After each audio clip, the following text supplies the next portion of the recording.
Aujourd'hui, je te partage la réponse à la question qu'on me pose le plus souvent. Comment j'ai découvert la méditation? Eh bien, c'est très simple. Il y a 13 ans, j'ai un de mes mentors qui est basé aux États-Unis et il est toujours à la pointe des nouveautés en termes de qualité de vie au travail, astuces diverses et variées.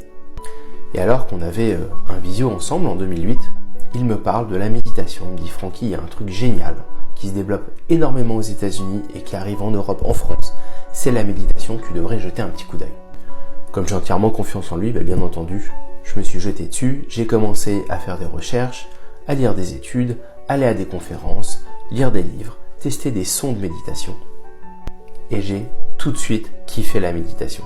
Je méditais de temps à autre, dès que j'en ressentais le besoin, quand j'étais stressé, fatigué ou que j'avais du mal à dormir.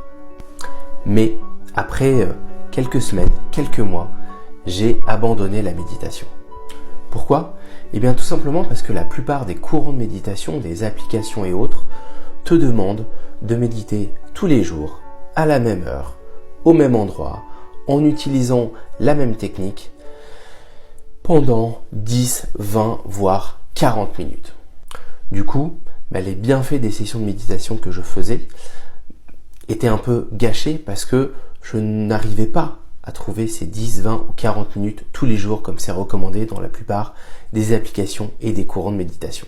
Finalité, j'ai abandonné la méditation. Si tu as envie de savoir comment je me suis mis à méditer 2 années plus tard, abonne-toi!